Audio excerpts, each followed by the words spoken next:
First of all আমি maths জানিবলৈ হ'লে প্ৰথমতে আমাৰ কি থাকিব লাগিব, নাম্বাৰখিনিৰ কথা জানিব লাগিব আমি। ফাৰ্ষ্ট নাম্বাৰ মানে কি হয়, আমাৰ নাম্বাৰক আমাৰ দুটা ভাগত ডিভাইড কৰা থাকে। এটা হৈছে ডিজিটছ থাকে আৰু এটা থাকে আমাৰ সংখ্যা বুলি কওঁ আমি। সংখ্যা আৰু এটা কি পাইছোঁ আমি, অংক বুলি পাইছোঁ আমি, হয়নে নাই? সংখ্যা আৰু অংক। এতিয়া অংক আমি ডিজিট বুলি কওঁ আমি, আৰু সংখ্যাবিলাকক আমি নাম্বাৰ বুলি কওঁ আমি। চ' ডিজিট বুলি যদি কওঁ আমি, এই ডিজিট হৈছে আমাৰ ওৱানৰ পৰা নাইনৰ, জিৰ'ৰ পৰা ওৱানলৈকে। 0, 1, then 2, 3, 4, 5, 6, 7, 8, 9, এই আটাইবিলাকক আমি কি বুলি কওঁ আমি, these are known as digit বুলি কোৱা হয়। এইবিলাকক অংক বুলি কোৱা হয়। এইবিলাকক কোৱা হয় আমাৰ অংক বুলি কোৱা হয়। আৰু এই অংকবিলাকে লগ হৈ কি গঠন হয়, আমাৰ নাম্বাৰ গঠন হয়, নাম্বাৰ ফৰ্মেশ্যন হয়, নাম্বাৰ। NUMBER, নাম্বাৰ মিনছ সংখ্যা গঠন হ'ব আমাৰ। আৰু সংখ্যা কোনবিলাক হ'ব, যেনে আমাৰ 10ৰ পৰা আপ টু 10, 11, 12, যিমান আছে আপ টু ইনফিনিটিলৈকে আমাৰ এই আটাইবিলাকক আমি কি বুলি কওঁ আমি, এইটো হৈছে চিম্বলটো ইনফিনিটি বুলি কওঁ আমি, অসীমলৈকে যিমানখিনি আছে এই আটাইবিলাককে আমি কি বুলি কওঁ, আমি নাম্বাৰ বুলি কওঁ, আমি সংখ্যা বুলি কওঁ আমি। এতিয়া আমাৰ এই সংখ্যাবিলাক আৰু এই যিবিলাক অংক, এইবিলাকৰ মাজত আৰু কিছুমান আৰু আমাৰ ভাগ কৰা হৈছিল। প্ৰথমটো হৈছে আমাৰ বাস্তৱ সংখ্যা। প্ৰথম আহিব আমাৰ বাস্তৱ সংখ্যা। বাস্তৱ সংখ্যা কাক কয় আমাৰ? বাস্তৱ সংখ্যা কোৱা হয় ৰিয়েল নাম্বাৰ বুলি কোৱা হয়, ৰিয়েল নাম্বাৰ। এতিয়া ৰিয়েল নাম্বাৰ হৈছে, বাস্তৱ সংখ্যা হৈছে আমাৰ কি,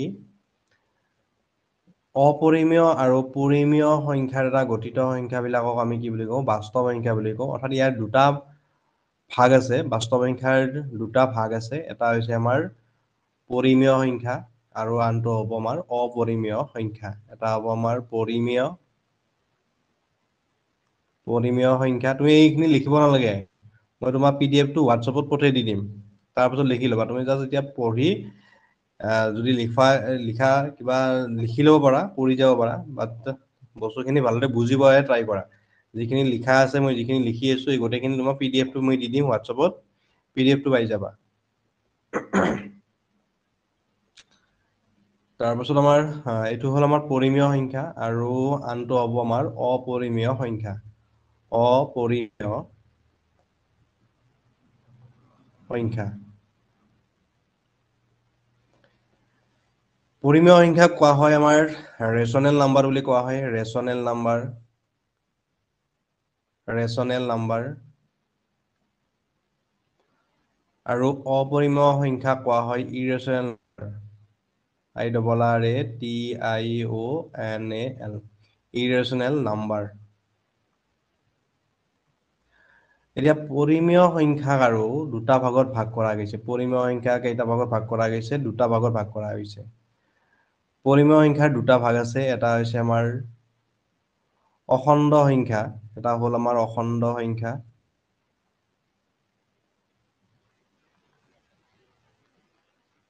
আৰু এটা হৈছে আমাৰ ভগ্নাংশ।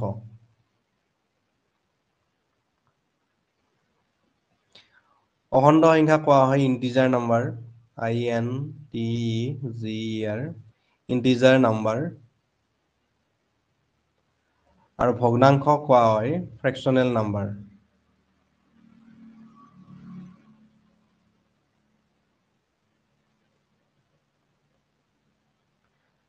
তাৰপাছত আমাৰ এই অখণ্ড সংখ্যাৰ আমাৰ তিনিটা ভাগ আছে আমাৰ। কি কি আছে? এটা হৈছে আমাৰ ধনাত্মক,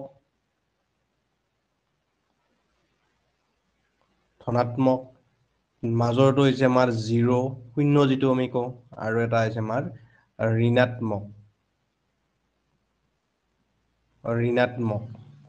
এইবিলাক নিগেটিভ বুলি কওঁ আমি। নিগেটিভ, পজিটিভ আৰু শূন্য। এই আটাইখিনিকে লগ লাগি কি গঠন হ'ব, আমাৰ অখণ্ড সংখ্যা গঠন হ'ব। আৰু ফ্ৰেকচনেল নাম্বাৰ, অৰ্থাৎ ভগ্নাংশখিনি আমাৰ আৰু তিনিটা ভাগ আছে ভগ্নাংশৰ। এটা ভাগ হৈছে আমাৰ এটা হৈছে প্ৰকৃত ভগ্নাংশ, এইখিনি পাইছ চাগে আগতেও, প্ৰকৃত ভগ্নাংশ। যাক ইংৰাজীত কোৱা হয় প্ৰপাৰ ফ্ৰেকশ্যন বুলি কোৱা হয়। প্ৰপাৰ PRO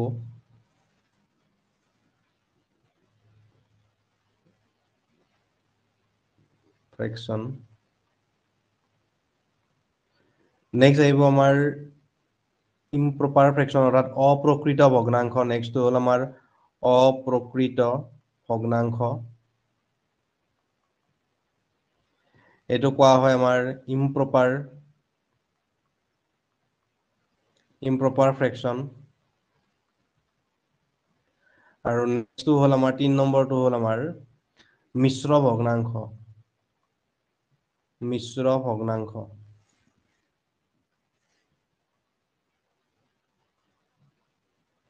যাক কোৱা হয় আমাৰ মিক্স ফ্ৰেকশ্যন বুলি কোৱা হয়।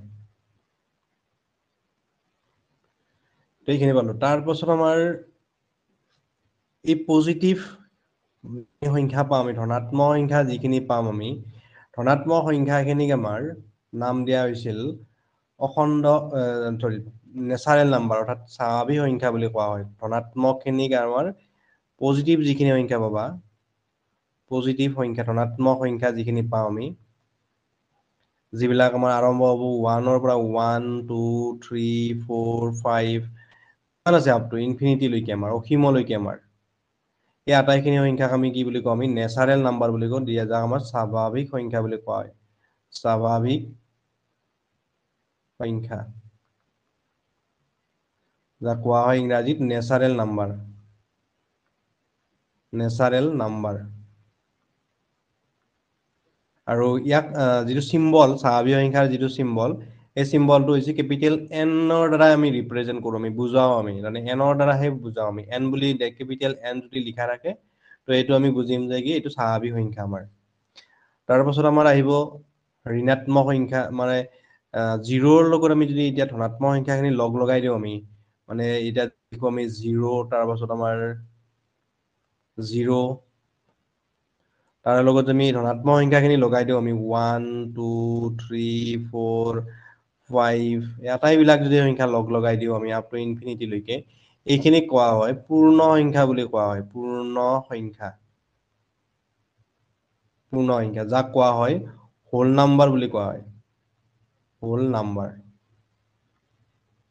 আৰু ইয়াক ৰিপ্ৰেজেন্ট কৰা হয় কেপিটেল ডব্লিউ দ্বাৰা, কেপিটেল লেটাৰ ডব্লিউ মানে পূৰ্ণ সংখ্যা বুজাম আমি, কেপিটেল এন মানে হৈছে স্বাভাৱিক সংখ্যা বুজাম আমি, আৰু নিগেটিভ আৰু 0 আৰু পজিটিভ এই গোটেইখিনিকে আমাৰ, অৰ্থাৎ এনেকে থাকিব ডট ডট ডট -3, -2, -1, আগত আছে আৰু -4, -5 এনেকে আছে আমাৰ, আপ টু মাইনাছ ইনফিনিটিলৈকে আছে, আগৰখিনি মাইনাছ ইনফিনিটি বুলি কওঁ আমি।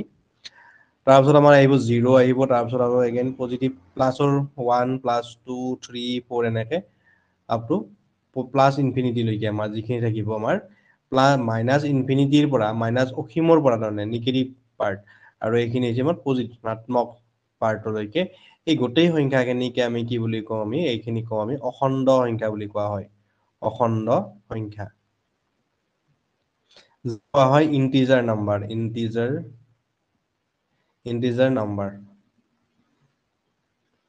হ'ল এইখিনি। তাৰপাছত আমাৰ ভগ্নাংশ, আমি যিখিনি প্ৰকৃত ভগ্নাংশ আৰু অপ্ৰকৃত ভগ্নাংশ পাইছো আমি, প্ৰকৃত ভগ্নাংশ কি আছিল আমাৰ, প্ৰকৃত ভগ্নাংশ আছিল যে যিটো ভগ্নাংশ ধৰা a/b ফৰ্মত যদি থাকে আমাৰ, এটা ভগ্নাংশ আমাৰ কি থাকিব, আমাৰ a/b ফৰ্মত থাকিব আমাৰ, য'ত কি হ'ব লাগিব, য'ত আমাৰ a টো কি হ'ব লাগিব, লেছ দেন কি হ'ব, b, a টো সৰু হ'ব লাগিব, অৰ্থাৎ হৰটো কি, লবটো কি হ'ব লাগিব, লব যিটো আছে নিউমেৰেটৰ বুলি কওঁ আমি, লবটো আমাৰ কি হ'ব লাগিব, হৰতকৈ ডিনমিনেটৰতকৈ সৰু হ'ব লাগিব আমাৰ। আৰু নেক্সট এইটোত আমাৰ a/b যিটো লিখিম আমি, a/b ইয়াতে কি হ'ব লাগিব আমাৰ, য'ত a টো আমাৰ কি হ'ব লাগিব, আমাৰ ইয়াতে ডাঙৰ হ'ব আমাৰ, a ইজ গ্ৰেটাৰ দেন কি হ'ব আমাৰ b, অৰ্থাৎ লবটো কি হ'ব ইয়াতে ডাঙৰ হ'ব আমাৰ। লবটো কি হ'ব, অপ্ৰকৃত ভগ্নাংশত অৰ্থাৎ ইমপ্ৰপাৰ ফ্ৰেকশ্যনত আমাৰ a টো অৰ্থাৎ লবটো আমাৰ ডাঙৰ হ'ব, কাতকৈ ডাঙৰ হ'ব হৰতকৈ। নেক্সট আমাৰ মিশ্ৰ ভগ্নাংশ কাক কওঁ আমি, মিশ্ৰ ভগ্নাংশত কি দেখিব, এটা নেচাৰেল নাম্বাৰ থাকিব আমাৰ, এটা গটা সংখ্যা থাকিব আমাৰ, যেনে c, প্লাছ কি থাকিব এটা প্ৰপাৰ ফ্ৰেকশ্যন থাকিব আমাৰ অৰ্থাৎ প্ৰকৃত ভগ্নাংশ এটা থাকিব আমাৰ য'ত আমাৰ কি থাকিব এটো কি হ'ব লাগিব আমাৰ সৰু হ'ব লাগিব বিট কৰি এটো বিট কৰি কি হ'ব সৰু হ'ব এনেকুৱা ধৰণৰ ভগ্নাংশবিলাকো আমি কি বুলি কওঁ আমি মিশ্ৰ ভগ্নাংশ আৰু ইয়াক এনেকৈ লিখা যায় ইয়াকে আমি কি লিখো আমি এনেকে লিখো চি সমস্ত আমি এনেকে মাতাটো মই চি সমস্ত বি ভাগেৰ কি লিখো আমি এ এনেকে মাতো আমি এইটো এনেকে থাকা একে কথা অৰ্থাৎ আমি এনেকে লিখো ন মিশ্ৰ ভগ্নাংশ যে এ সমস্ত দুই ভাগেৰ এক ইয়াক এনেকৈ লিখিব পাৰো দিছ ইকুৱেল টু 1 প্লাছ হাফ একে কথা এইটো ওকে আৰু ৰিজাল্টটো কি হয় আমাৰ এটা এইটো হৈছে আমাৰ এটা গটা সংখ্যা 1 2 আৰু এইটো হৈছে আমাৰ এটা প্ৰকৃত ভগ্নাংশ এটা যাৰ লবটো কি আছে সৰু হৈ আছে আমাৰ আৰু ইয়াক যদি আমি এনেকে পূৰণ কৰো আমি লসাগু কি ল'ম আমি ইয়াতে লসাগু ল'ব লাগিব ন আমি ইয়াতে আমাৰ কি পাম আমি ইয়াৰে 1 ৰ তলতো 1 আছে এটা তো লসাগু কি পাম আমি 2 পাম আমি 2 গুণ 2 এইখিনিতো জানা 1 এৰি আমি 2 লসাগুটো হৰণ কৰিম আমি 1 এৰি 2 হৰণ কৰিলে 2 হ'ব 2 গুণ কিমান হ'ব আমাৰ 2 আৰু 1 অৰ্থাৎ 2 একে কিমান হ'ব আমাৰ 3 সো মিশ্ৰ ভগ্নাংশ এটাৰ পৰা আমি কি পাম অপ্ৰকৃত ভগ্নাংশ পাওঁ আমি বা অপ্ৰকৃত ভগ্নাংশক আমি কিহত প্ৰকাশ কৰিব পাৰো মিশ্ৰ ভগ্নাংশলৈকে প্ৰকাশ কৰিব পাৰো আমি অপ্ৰকৃত ভগ্নাংশৰ পৰাহে আমি কি পাম আমি মিশ্ৰ ভগ্নাংশ এটাৰ পৰা আমি কি পাম আমি মিশ্ৰ ভগ্নাংশ পাম কিন্তু প্ৰকৃত ভগ্নাংশৰ পৰা মিশ্ৰ ভগ্নাংশ পাব নোৱাৰো আমি অপ্ৰকৃত কৰ্ম থাকিলে অৰ্থাৎ লবটো যদি ডাঙৰ থাকে হৰটো যদি সৰু থাকে তেতিয়াহে আমি ইয়াক কি কৰিম আমি মিশ্ৰ ভগ্নাংশ লিখিব পাৰো আমি আৰু মিশ্ৰ ভগ্নাংশ কেনেকে গঠন হয় এটা গটা সংখ্যা থাকিব আৰু লগতে কি থাকিব এটা প্ৰকৃত ভগ্নাংশ থাকিব তাতে হল এইখিনি হৈছে আমাৰ নাম্বাৰ চিষ্টেম বুলি কওঁ আমি এইখিনি আমাৰ নাম্বাৰ চিষ্টেমৰ ভিতৰত পৰে মানে সংখ্যা প্ৰণালীৰ ভিতৰত পৰে কাৰণ সংখ্যা জানিলেহে আমি মেথছখিনি ভালদৰে বুজিব পাৰিম আমি ফাৰ্ষ্ট অফ অল সেইখিনি সেইকাৰণে মই বুজাইছো আজি বেছিক ইন্ট্ৰডাকচন হিচাপে তাৰপাছত আমাৰ সংখ্যা ৰেখা এডাল থাকে আমাৰ সংখ্যা ৰেখা এডাল থাকে তো সংখ্যা ৰেখাডালত কি থাকিব মাজত কি থাকে 0 থাকে আৰু ইয়াতে আমাৰ কি থাকিব সমান সমান দূৰত্বত আমি 1 2 3 4 এনেকে লওঁ আমি 4 5 এনেকে আমাৰ আপটো কি থাকিব আমাৰ ইনফিনিটি লৈকে থাকিব আমাৰ প্লাছ ইনফিনিটি লিখো আমি এইটো আৰু এইটো যদি আমি কি লিখো -1 -2 -3 -4 -5 এইটো যদি আমাৰ কি থাকিব নিগেটিভ বিলাক থাকিব আপ টু মাইনাছ ইনফিনিটি লৈকে থাকিব আমাৰ এইটো হৈছে প্লাছ ইনফিনিটি লৈকে থাকিব আৰু এইটো চাইডে কি থাকিব আমাৰ মাইনাছ ইনফিনিটি লৈকে থাকিব আমাৰ এতিয়ালৈক আমি কি লেখা বুলি কওঁ আমি সংখ্যা ৰেখা বুলি কওঁ বা বাস্তৱ সংখ্যা ৰেখা বুলি কওঁ আমি বাস্তৱ সংখ্যা ৰেখা বা বাস্তৱ সংখ্যাৰ লেখ বাস্তৱ সংখ্যা ৰেখা ইয়াতে যিকোনো দুটা এইবিলাক হৈছে আমাৰ অখণ্ড সংখ্যা হয় নে নহয় নিগেটিভ খিনি আছে 0 আছে 1 আছে গোটেইখিনি আমাৰ এই যিকোনো অখণ্ড সংখ্যা যিবিলাক আছে এই যিকোনো দুটা অখণ্ড সংখ্যাৰ মাজত আৰু অসংখ্য আমাৰ সংখ্যা থাকে যিকোনো দুটা সংখ্যাৰ মাজত তুমি যদি চোৱা 0 আৰু 1 ৰ মাজত যদি চাওঁ আমি ইয়াতে ইয়াক যদি আমি আৰু বহলাই লিখো আমি 0 আৰু 1 ধৰা ইয়াতে 0 আছে নেক্সট আমি কি লিখিব পাৰো আমি 0.1 লিখিম আমি 0. কি লিখিম আমি 0.2 লিখিম আমি 0.3 এনেকে আমাৰ লাভটো এনেকে গৈ গৈ গৈ গৈ শেষত কি পাম 0.9 দেন আমাৰ কি পাম আমি 1 পাম তো চোৱা 0 আৰু 1 ৰ মাজত আমাৰ কি আছে আৰু 10টা সংখ্যা পালো আমি ইমান এনেকে এতিয়া আমি এই দুটা সংখ্যাৰ মাজতো আমাৰ এই দুটাৰ মাজতো আমি আৰু অসংখ্য সংখ্যা পাব পাৰো কেনেকে লিখিম আমি নেক্সটটো চোৱা ইয়াক যদি আমি আৰু জুম কৰি দিও তেতিয়াহ'লে 0 ইয়াতে থাকিল নেক্সট পাৰ্টটো আমি কি লিখিম 0.01 লিখিম আমি হয়নে 0.02 লিখিম আমি 0.03 সো ইয়াৰ মাজত আৰু অসংখ্য সংখ্যা থাকিব মানে আমি কি বুজিব ইয়াৰ পৰা এনেকে গৈ গৈ 0.09 তাৰ পাছত কি আহিব আমাৰ নেক্সটটো আহিব 0.01 আহিব আমাৰ 0. কি আহিব 1 হ'ব আমাৰ এইটো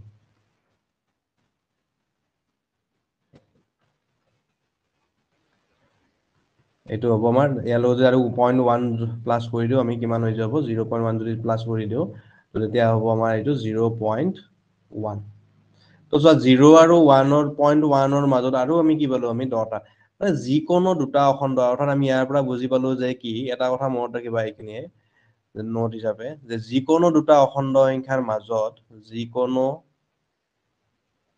যিকোনো দুটা অখণ্ড সংখ্যাৰ মাজত অখণ্ড সংখ্যাৰ মাজত অসংখ্য অসংখ্য অখণ্ড সংখ্যা অখণ্ড সংখ্যা থাকে যিকোনো দুটা সংখ্যাৰ মাজত তোমাৰ যিয়ে সংখ্যা নিদিয়ে 1 2 দিয়ক বা 0.0 0.1 তোমাৰ যদি সুধা হয় যে 0.01 আৰু 0.02 ৰ মাজত আমি কিমানটা অখণ্ড সংখ্যা পাম তো আমাৰ এনসাৰ কি হ'ব ইনফাইনাইট নাম্বাৰ পাম আমি অৰ্থাৎ অসীম সংখ্যক পাম আমি সদায় এনসাৰ কি হ'ব আমাৰ অসীম সংখ্যক সংখ্যা পাম আমি যিকোনো দুটা সংখ্যাৰ মাজত আমি সদায় অসীম সংখ্যক সংখ্যা পোৱা যাব আমাৰ সো এই লাইনটো মনত ৰাখিবা এইটো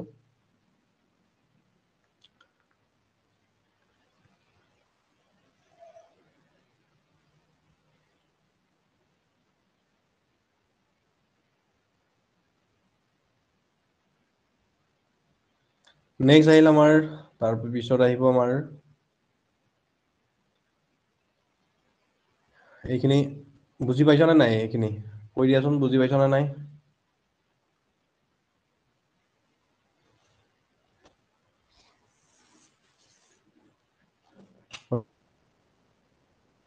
অখণ্ড সংখ্যা ভগ্নাংশ এইবিলাক বুজি পালা নাই এইখিনি পূৰ্ণ সংখ্যা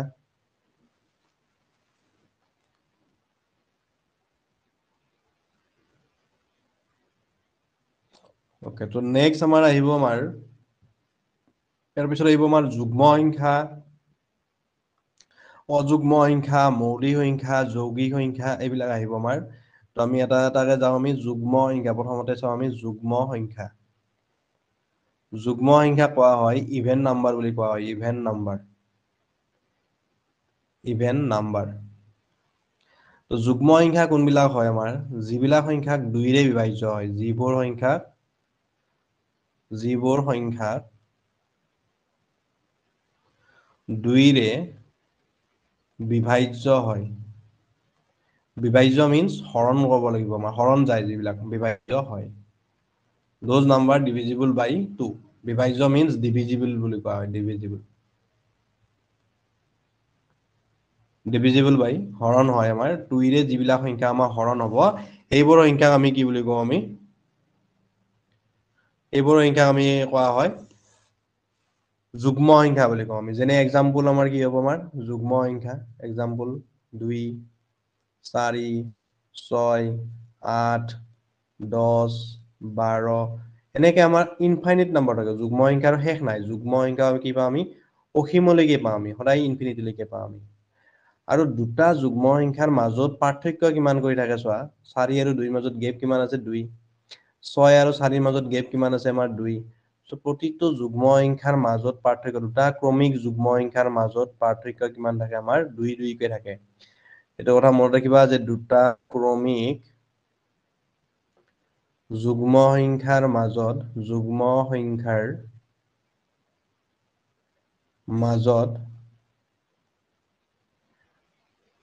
পাৰ্থক্য 2 দুটা ক্ৰমিক যুগ্ম সংখ্যাৰ মাজৰ পাৰ্থক্য কিমান থাকে আমাৰ 2 থাকে আমাৰ তাৰপিছত আমাৰ যুগ্ম সংখ্যাৰ যিটো গঠন অৰ্থাৎ যুগ্ম সংখ্যাবিলাক কোনটো ফৰ্মত থাকে টুৱাইজ যুগ্ম সংখ্যাবোৰ টুৱাইচ এন মাইনাছ 1 আৰ্হিত পোৱা যায় যুগ্ম সংখ্যাবোৰ টুৱাইচ এন মাইনাছ 1 হয় টুৱাইচ এন অযুগ্ম সংখ্যাবিলাকে আমি টুৱাইচ এন মাইনাছ 1 হ'ব এইটো হ'ব টুৱাইচ এন আৰ্হিত যুগ্ম সংখ্যাবোৰ টুৱাইচ এন আৰ্হিত পোৱা যায় য'ত এন এই যিটো এন লিখিছো স্মল এন সেই এনটো কি হ'ব লাগিব য'ত এনটো বিলংছ টু এন বুলি কওঁ আমি অৰ্থাৎ আমাৰ এনটো কাৰ ভিতৰত থাকে belongs to means N N সংখ্যাবিলাক এই যিটো স্মল এন লিখিছো এনটো আমাৰ কাৰ ভিতৰত থাকিব আমাৰ কেপিটেল এনৰ ভিতৰত থাকিব লাগিব আমাৰ অৰ্থাৎ আমাৰ কেপিটেল এন মানে কি আছিল আমাৰ স্বাভাৱিক সংখ্যা আছিল অলপ আগতে কৈছো আমি ক'ৰ পৰা ষ্টাৰ্ট হয় 1 2 3 1 ৰ পৰা ষ্টাৰ্ট হ'ব স্বাভাৱিক সংখ্যাবিলাক হয় নে নাই আৰু আটাইতকৈ সৰু স্বাভাৱিক সংখ্যাটো মনত ৰাখিবা এইটো আহিব পাৰে কুৱেশ্যনত আটাইতকৈ স্মলেষ্ট স্বাভাৱিক সংখ্যা আটাইতকৈ সৰু স্বাভাৱিক সংখ্যা আটাইতকৈ সৰু স্বাভাৱিক সংখ্যা আটাইতকৈ স্বাভাৱিক সংখ্যা কি হ'ব আমাৰ এনসাৰ হ'ব তেতিয়াহ'লে 1 হ'ব আমাৰ ওকে আটাইতকৈ সৰু স্বাভাৱিক সংখ্যা হ'ব 1 1 ৰ পৰাহে ষ্টাৰ্ট হ'ব আমাৰ সদায় এতিয়া আমাৰ যুগ্ম সংখ্যাবিলাক কোনটো আৰ্হিত থাকে আমাৰ টুৱাইচ এন আৰ্হিত থাকে য'ত এন বিলংছ টু অৰ্থাৎ এই স্মল এন যিটো বুজাইছে সেই এন বিলাক কাৰ ভিতৰত থাকিব আমাৰ কেপিটেল এনৰ ভিতৰত থাকিব লাগিব অৰ্থাৎ এনৰ মানবিলাক কি হ'ব পাৰে 1 হ'ব তাৰপিছত 2 হ'ব তাৰপিছত 3 হ'ব তাৰপিছত 4 5 6 7 8 9 10 ইনফিনিটি লৈকে আমাৰ যিমান আছে আৰু এতিয়া চোৱা তুমি এনৰ মান যদি আমি 1 লওঁ n = 1 হলে n = 1 হলে আমি যদি এই টুৱাইচ এন ফৰ্মটোত যদি আমি বহাই দিওঁ আমি 2 ইনটু এনৰ মান কিমান লিখি আমি 1 2 গুণ কি পালো আমি 2 2টো এটা কি সংখ্যা দিস ইজ ইভেন নাম্বাৰ হয় নে নাই ইভেন নাম্বাৰ যুগ্ম সংখ্যা এটা দেন n = যদি 2 পুট কৰো আমি 2 হলে n = যদি 2 হয় আমাৰ তো তেতিয়াহলে 2 ইনটু কি লিখি আমি 2 লিখি আমি 2 2 গুণ কিমান পাম আমি 4 লিখি পাম আমি and which is also even number হয় নে নাই সেকেন্ড নাম্বাৰ ইভেন নাম্বাৰটো পাই গলো আমি দ্বিতীয়টো নেক্সট n = যদি 3 হয় আমাৰ n = 3 হলে 2 ইনটু কি লিখি আমি এনৰ ঠাইত 3 লিখি আমি 3 2 গুণ কিমান হ'ব 6 6টো এটা ইভেন নাম্বাৰ সো আমি এই ফৰ্মটো যদি বহাই দিও আমি কি সংখ্যাবিলাক পাই দেখি আমি যুগ্ম সংখ্যাবিলাক পাই থাকিম য'ত এনৰ মানটো আমি চেঞ্জ কৰি গৈ থাকিব লাগিব এবাৰ 1 লিখিম তাৰপিছত 2 বহাই দিম আমি তাৰপিছত 3 বহাই দিম তাৰপিছত 4 বহাই দিম 5 6 7 8 9 এনেকে ওকে তো তেতিয়াহলে আমি কি পাই যাওঁ আমি সেইবিলাক যুগ্ম সংখ্যাবিলাক পাই যাওঁ আমি কাৰণ যুগ্ম সংখ্যাবিলাক 2 ৰে বিভাজ্য মানে কি 2 এটা গুণিত হ'ব লাগিব হয় না 2 এটা উৎপাদক হিচাপে থাকিব লাগিব টুৱাইচ এনত এটা 2 এটা উৎপাদক হৈ আছে নে নাই আমাৰ 2 এটা উৎপাদক হৈ আছে এইটো এটা উৎপাদক আমাৰ এনেকে পূৰণ হৈ থকা মানে উৎপাদক বুলি কওঁ আমি সো 2টো এটা উৎপাদক আৰু n টো এটা উৎপাদক গতিকে 2টো যেহেতু উৎপাদক আৰু উৎপাদক যদি 2 হয় তেতিয়াহলে আমাৰ সেই সংখ্যাটো কিহে বিভাজ্য হয় 2 দি হৰণ যায় আমাৰ বিভাজ্য হ'ব আমাৰ যিকোনো সংখ্যা এটাই 2 যদি এটা সংখ্যা কেতিয়া 2 ৰে বিভাজ্য হ'ব সেই সংখ্যাটো যদি এটা উৎপাদক হিচাপে যদি 2টো থাকে উৎপাদক ওকে উৎপাদক হিচাপে যদি 2 সংখ্যাটো থাকে তেতিয়াহলে সেই সংখ্যাটো 2 ৰে বিভাজ্য হ'বই আমাৰ যেনে ধৰা আমাৰ 18 টো আমাৰ 18 18ৰ আমাৰ 2 এটা উৎপাদক আছে নে নাই 2 পৰা 9 লিখিব পাৰো নে নাই সো 18 টো আমাৰ 2 ৰে বিভাজ্য হয় নে নাই অবিয়াসলি হয় কাৰণ এই 2 ৰে বিভাজ্য হয় 2 2 কেনসেল যায় আমাৰ হয়নে কিন্তু 7 টো আমাৰ 2 ৰে বিভাজ্য হ'ব নেকি আমাৰ 2 ৰে বিভাজ্য নহয় এইটো কিয় নহয় 7ত আমি 2 এটা উৎপাদক হিচাপে পোৱা নাই আমাৰ ইয়াতে 7ত 2 এটা উৎপাদক নাপোৱা কাৰণ 9 টো যদি লিখো আমি 9 টো এটা 2 উৎপাদক হিচাপে পাওঁ আমি 9 হয়নে নাই গতিকে আমি এইবিলাক সংখ্যা 2 ৰে বিভাজ্য নহয় আমাৰ গতিকে আমাৰ যুগ্ম সংখ্যা কি আছিল আমাৰ যিবোৰ সংখ্যা আমাৰ 2 ৰে বিভাজ্য হয় সেইবিলাকক আমি কি বুলি কওঁ আমি যুগ্ম সংখ্যা বুলি কোৱা আছিল ওকে আমাৰ কোনটো ফৰ্মত থাকিব যুগ্ম সংখ্যাবিলাক থাকিব আমাৰ টুৱাইচ এন আৰ্হি থাকিব আমাৰ আৰু এইবিলাকক আমি যুগ্ম সংখ্যা বুলি কওঁ নেক্সট আহিলে আমাৰ অযুগ্ম সংখ্যা এতিয়া অযুগ্ম সংখ্যাবিলাক কোনবিলাক হ'ব আমাৰ আৰু আটাইতকৈ সৰু যুগ্ম সংখ্যাটো কোনটো হ'ব আমাৰ তোমাক যদি সোধা হয় যে আটাইতকৈ সৰু যুগ্ম সংখ্যাটো আটাইতকৈ সৰু যুগ্ম সংখ্যাটো যুগ্ম সংখ্যাটো তো এইটো হ'ব আমাৰ কি হ'ব আমাৰ 2 এনসাৰ হ'ব আমাৰ 2 আটাইতকৈ সৰু যুগ্ম সংখ্যাটো কোনটো হ'ব আমাৰ এনসাৰ হ'ব 2 2টো হৈছে আটাইতকৈ সৰু প্ৰথমটো সংখ্যা কোনটো পাইছো আমি 2 পাইছো আমি 2টো হৈছে আটাইতকৈ সৰু যুগ্ম সংখ্যা আটাইতকৈ ডাঙৰ বুলি যদি সোধে আটাইতকৈ ডাঙৰ যুগ্ম সংখ্যা কি হ'ব সেইটো আমি ডিসাইড কৰিব নোৱাৰো কিমান হ'ব তোমাৰ ইনফাইনাইট নাম্বাৰ আছে অসীমলৈকে নাম্বাৰ আছে তুমি যিমানে কোৱা তুমি যদি কোৱা যে 1 লাখটো কাবাই আৰু বেলেগ এটা নাম্বাৰ ক'ব তাতকৈ ডাঙৰ সংখ্যা এটা ক'ব গতিকে ইনফাইনাইট নাম্বাৰ ডাঙৰ আমি এক্সামত নুসুধে বা সুধিলেও এনসাৰ কি হ'ব আমাৰ এইটো ক্যান নট বি ডিফাইন বা আমি সৰি ক্যান নট ডিফাইন নহয় সৰি এইটো কি হ'ব আমাৰ আমি এইটো অসীম বুলি লিখি দিলে অসীম হ'ব আমাৰ এইটো এনসাৰ মানে সেনেকে কুৱেশ্যন নাহে অসীম ইমান ডাঙৰটো নুসুধে সৰুটোৱে সুধিব সুধিলে আটাইতকৈ সৰু যুগ্ম সংখ্যাটোৱে সুধিব আৰু এইটো হৈছে আমাৰ 2 যেনে আটাইতকৈ সৰু স্বাভাৱিক সংখ্যা কোনটো সেইটো হ'ব আমাৰ 1 এইটো মই লিখি দিছো ইয়াতে আটাইতকৈ সৰু স্বাভাৱিক সংখ্যা এইটো হৈছে আমাৰ 1 আটাইতকৈ ডাঙৰ স্বাভাৱিক সংখ্যা নুসুধে আৰু ওকে তো যিবিলাক আমাৰ ডাঙৰ সেইবিলাক আমাৰ কথা নুসুধে আটাইতকৈ সৰু স্বাভাৱিক সংখ্যাটোৱে সুধিব তো এইখিনি হ'ল আমাৰ তাৰ পাছত আমাৰ আহিল আমাৰ অযুগ্ম সংখ্যা যুগ্ম সংখ্যাৰ পিছত আহিছো আমি অযুগ্ম সংখ্যালৈকে অযুগ্ম সংখ্যা কোনবিলাক হ'ব আমাৰ যিবোৰ সংখ্যা 2 ৰে বিভাজ্য নহয় অথবা যিবোৰ সংখ্যা যুগ্ম নহয় সেইবিলাক কি হ'ব আমাৰ অযুগ্ম হ'ব অৰ্থাৎ যিবোৰ সংখ্যা 2 ৰে বিভাজ্য নহয় যিবোৰ 2 ৰে বিভাজ্য নহয় এইবিলাকক আমি কি বুলি কওঁ আমি অযুগ্ম সংখ্যা বুলি কওঁ আমি আৰু অযুগ্ম সংখ্যা এটা কি হ'ব আমাৰ এক্সাম্পল হ'ব আমাৰ 1 হ'ব প্ৰথমটো আমাৰ 1 তাৰপিছত আমাৰ 3 তাৰপিছত হ'ব আমাৰ 5 ওকে 1 3 5 তাৰপিছত আমাৰ 7 তাৰপিছত আমাৰ দেন আমাৰ 9 তাৰপিছত আমাৰ 11 ওকে তো এনেকুৱা ধৰণৰ সংখ্যাবিলাক ডট ডট ডট এইটো আমাৰ ইনফিনিটিলৈকে আছে আমাৰ অসীমলৈকে আছে আমাৰ ইয়াৰো কোনো ধৰণৰ শেষ নাই আমাৰ তো এনেধৰণৰ সংখ্যাবিলাক আমাৰ কি হ'ব আমাৰ অযুগ্ম সংখ্যা যিবিলাক আমাৰ 2ৰে বিভাজ্য নহয় আৰু ইহঁতৰ মাজতো অযুগ্ম সংখ্যাবিলাকৰ মাজতো পাৰ্থক্য কিমান কৰি আছে আমাৰ 2 2 কৰি আছে 3 আৰু 5ৰ মাজত গেপ কিমান আছে আমাৰ 2 7 আৰু 5ৰ মাজতো পাৰ্থক্য কিমান আছে 2 9 আৰু 7ৰ মাজতো ডিফাৰেন্স কিমান আছে পাৰ্থক্য আছে 2 11 আৰু 9ৰ মাজতো 2 তো অযুগ্ম সংখ্যাবিলাকৰ মাজতো আমাৰ পাৰ্থক্য কিমান থাকে দুটা ক্ৰমিক অযুগ্ম সংখ্যাৰ মাজত দুটা ক্ৰমিক অযুগ্ম সংখ্যাৰ মাজৰ পাৰ্থক্য 2 ওকে আৰু আটাইতকৈ সৰু নেক্সট সুধিব পাৰে আটাইতকৈ সৰু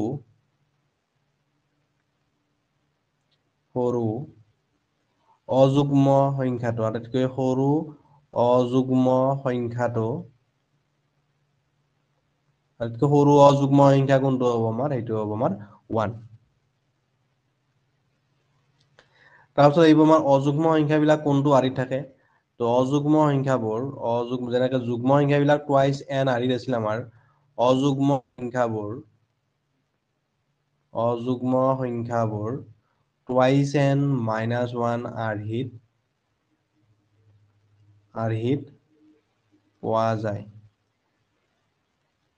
য'ত n এইবাৰ স্মল n বিলংছ টু কি দিয়া আছে কেপিটেল N স্মল n টো কাটতে থাকিব লাগিব n থাকিব লাগিব আমাৰ তো চোৱা এতিয়া আমাৰ n ৰ ভ্যালু আমাৰ যদি 1 লও n ইকুৱেল টু যদি 1 হয় তেতিয়াহ'লে আমাৰ যদি এইটো ফৰ্মত বহাই দিও টুৱাইচ n n ৰ ঠাইত 1 বহাই দিও আমি কেৱল 2 into 1 minus 1 তো তেতিয়াহ'লে কিমান হ'ব আমাৰ 2 into 1 মানে কিমান হ'ব 2 minus 1 ইকুৱেল টু কিমান হ'ব আমাৰ 1 তো 1 টো এটা কি সংখ্যা অযুগ্ম সংখ্যা নেক্সট n ৰ ভ্যালু আমি 2 বহাই দিম আমি এবাৰ সো নেক্সট কি পাম আমি তেতিয়াহ'লে 2 into 2 minus 1 2 2 গুণ 4 4 minus 1 is equal to কিমান পাম 3 3 টো হৈছে নেক্সট ফ্ৰম অযুগ্ম সংখ্যাটো আমাৰ নেক্সট আমি কি কৰিম আমি n ৰ ভ্যালু আমি 3 বহাই দিও আমি n is equal to 3 বহাই দিলো আমি তো তেতিয়াহ'লে 2 into 3 কিমান হ'ব আমাৰ -1 n ৰ জায়গাত আমি 1 বহাইছো এবাৰ হয় না নাই এইটো n ৰ জায়গাত এইটো যিটো n আছে আমাৰ n ৰ ঠাইত আমি 1 বহাইছো নেক্সট আমি 2 বহাইছো নেক্সট আমি 3 বহাইছো আমি ওকে তো আমি ইয়াতে 3 to just 6 হ'ব আমাৰ 6 minus 1 ইজলি কিমান হ'ব আমাৰ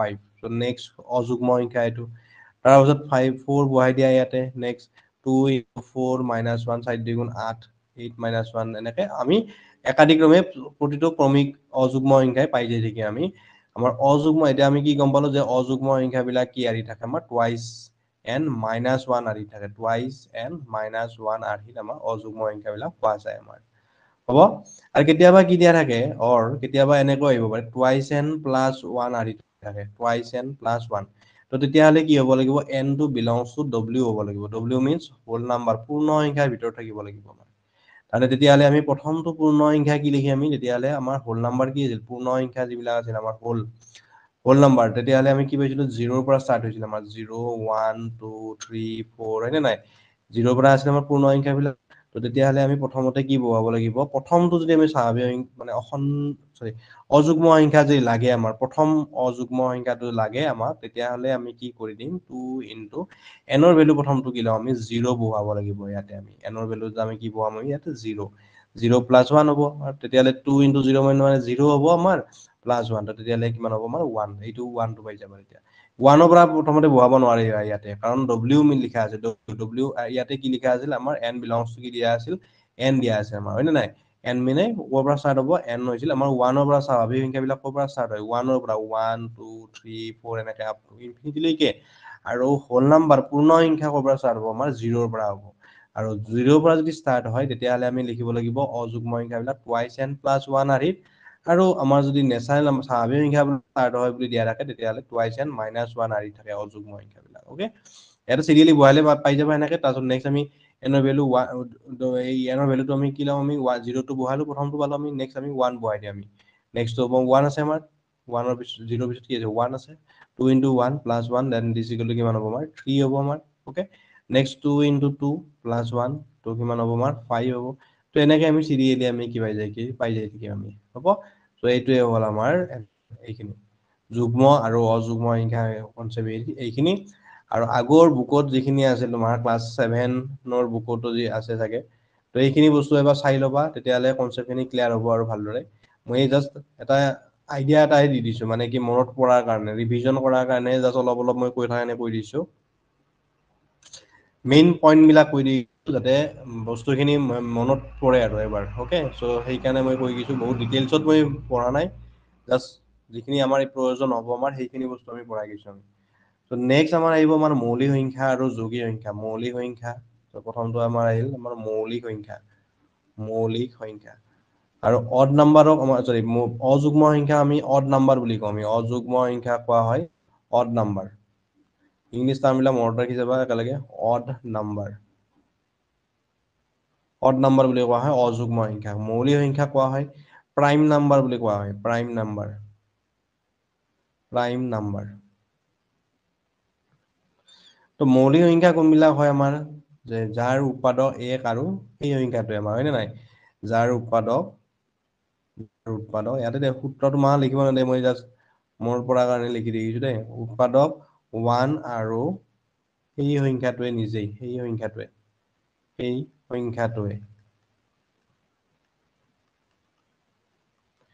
অ'কে।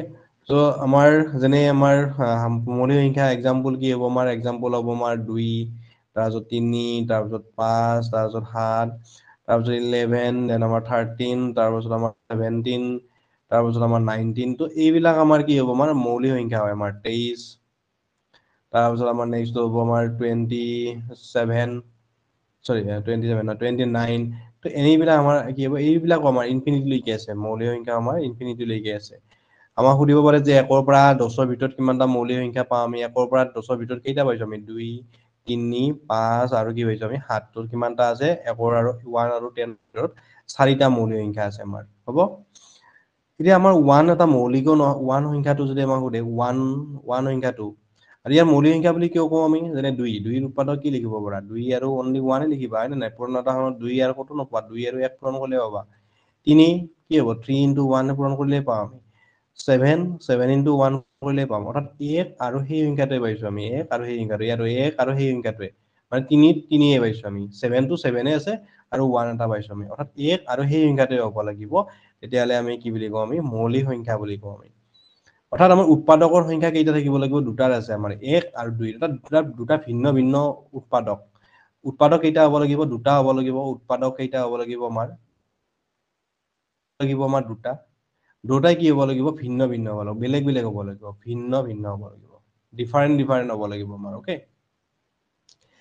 কিন্তু 1ৰো মই উৎপাদক কি লিখিব, 1 into 1 লিখিব পাৰোঁ আমি, 1 গুণ কি পাওঁ আমি, 1 পাওঁ আমি। চোৱা এতিয়া আমাৰ মনত কুৱেশ্যন হ'ব পাৰে যে 1 এইটোৱে পাইছোঁ আমি আৰু সেই সংখ্যাটোৱে পাইছোঁ আমি, কিন্তু এইটো কিয় মৌলিক সংখ্যা নহয় আমাৰ? কাৰণ মৌলিক সংখ্যাৰ সূত্ৰত কি আছিল আমাৰ, 1 আৰু সেই সংখ্যাটোৱে পাব লাগিব, আৰু সেই সংখ্যাটোৱে পাব লাগিব আমাৰ। কিন্তু ইয়াতে আমি কি লিখিছোঁ, 1 আৰু সেই সংখ্যাটোৱে পাইছোঁ আমি। কিন্তু আমি কিয় ইয়াক মৌলিক সংখ্যা বুলি নকওঁ, আমাৰ যদিও ইয়াতে উৎপাদক দুটা আছে, ইয়াত উৎপাদক দুটা নহয়, ইয়াতে উৎপাদক এটা আছে। ইয়াতে কি হৈছে, উৎপাদক বেলেগ বেলেগ উৎপাদক পোৱা নাই, একটোৱে পাইছোঁ আমি। উৎপাদক হিচাপে কি আছে, একেই আছে। যদিও তুমি 1 পূৰণ 1 লিখিছোঁ আমি, উৎপাদক কেইটা আছে, উৎপাদকৰ সংখ্যা হৈছে মাত্ৰ এটা। উৎপাদকৰ সংখ্যা হৈছে এটা। তো উৎপাদক কেইটা হ'ব লাগিব, দুটা হ'ব লাগিব, যি দুটাত 1 এটা থাকিব লাগিব আৰু সেই সংখ্যাটো নিজে হ'ব লাগিব আমাৰ। গতিকে ইয়াতে আমি উৎপাদক দুটা উৎপাদক পাইছোঁ, উৎপাদক দুটা উৎপাদক পোৱা নাই, এটা উৎপাদক পাইছোঁ, অৰ্থাৎ 1 আৰু 1 হিচাপে লিখিছোঁ, কিন্তু উৎপাদকৰ সংখ্যা কি হৈছে ইয়াতে, এটা হৈছে। চ' তাৰ কাৰণে আমাৰ 1 টো কি নহয়, 1 সংখ্যাটো আমাৰ যুগ্ম বা মৌলিক বা যৌগিক দুয়োটাই নহয়, মৌলিক বা যৌগিক কোনোটোৱে নহয়। মনত ৰাখিবা এইবিলাক ডিফাৰেণ্ট বিলাক, কোনোটোৱে নহয়। 1 টো মৌলিকো নহয়, যৌগিকো নহয় আমাৰ। অৰ্থাৎ আমাৰ মৌলিক সংখ্যা নহ'লে কি হয়, আমাৰ যৌগিক সংখ্যা হয়। যৌগিক সংখ্যাৰ সূত্ৰটো বেলেগ নহয় আৰু যে যিবোৰ মৌলিক সংখ্যা সেইবিলাকক আমি কি বুলি কওঁ, আমি যৌগিক সংখ্যা বুলি কওঁ আমি। ক'প্ৰাইম নাম্বাৰ বুলি কওঁ আমি, অ'কে। যৌগিক সংখ্যা যদি সোধা হয়, যৌগিক সংখ্যা হৈছে আমাৰ কি, যিবোৰ সংখ্যা মৌলিক সংখ্যা নহয় আৰু সেইবিলাকক আমি ক'প্ৰাইম নাম্বাৰ। এইবিলাক হৈছে আমাৰ যিবিলাক সংখ্যা মৌলিক সংখ্যা নহয়। মৌলিক সংখ্যা 1 1টো আমাৰ মৌলিকো নহয় যৌগিকো নহয়। চ' এই পইণ্টটো মনত ৰাখিবা 1 আৰু 1টো যৌগিকো নহয় মৌলিকো নহয় আমাৰ। আৰু দুই পিছত আমাৰ কি থাকিল তিনি এটা মৌলিক সংখ্যা পালো আমি। 4 এটা যৌগিক সংখ্যা হ'ব। যৌগিক সংখ্যা প্ৰথমটো আটাইতকৈ সৰু যৌগিক সংখ্যা যদি সোধা হয় আটাইতকৈ সৰু সুধিব পাৰে যে কুৱেশ্যনত যে আটাইতকৈ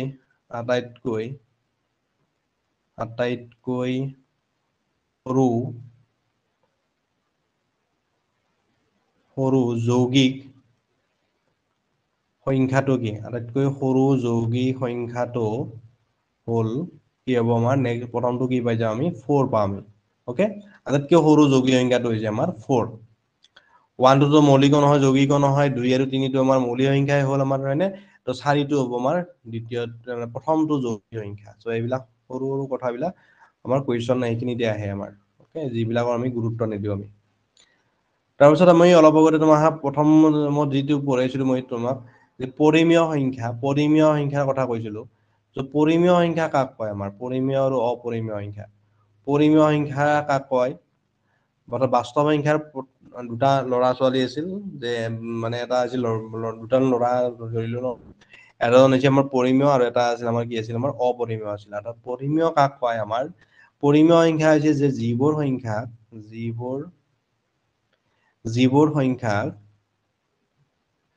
পি বাই কিউ আৰ্হিত প্ৰকাশ কৰিব পাৰি। যিবোৰ সংখ্যা পি বাই কিউ আৰ্হিত প্ৰকাশ কৰিব পাৰি। যিবোৰ সংখ্যা পি বাই কিউ আৰ্হিত প্ৰকাশ কৰিব পাৰি, য'ত এটা কণ্ডিশ্যন দিয়া থাকে য'ত q is not equal to 0। কিউটো 0 হ'ব নোৱাৰে। য'ত q is not equal to 0, কিউটো 0 হ'ব নোৱাৰে। অৰ্থাৎ পি বাই কিউ মিনছ অকল পি বাই কিউ এদিন থাকিব এইটো নহয়। কোনোবাই এ বাই বিও লিখিব পাৰে, চি বাই ডিও লিখিব পাৰে। কিন্তু ডিটো কেতিয়াও কি হ'ব নোৱাৰে বা কিউটো কেতিয়াও কি হ'ব নোৱাৰে। হৰটো মিনছ হৰ কেতিয়াও 0 হ'ব নোৱাৰে। এইটো মনত ৰাখিবা যে Har is not equal to 0, হৰটো কেতিয়াও 0 হ'ব নোৱাৰে। আমাক যদি সোধা হয় যে 0/0 কিমান হ'ব? আমাৰ 0/0, 0 দি আমি 0 হৰণ কৰিব পাৰো নেকি আমি? তো এইটো কি হ'ব? আমাৰ সংজ্ঞাবদ্ধ নহয়। এনচাৰটো কি হ'ব? আমাৰ সংজ্ঞাবদ্ধ, হৰণ কৰিব নোৱাৰো আমি। সংজ্ঞাবদ্ধ নহয়। ইংৰাজীত কোৱা হয় not defined। 0 যদি 1 এদি আমি 1ক আমি 0 দি হৰণ কৰিব নোৱাৰো। কোনো সংখ্যাকে আমি 0 দি হৰণ কৰিব নোৱাৰো। এইবিলাক কি হ'ব? আমাৰ সংজ্ঞাবদ্ধ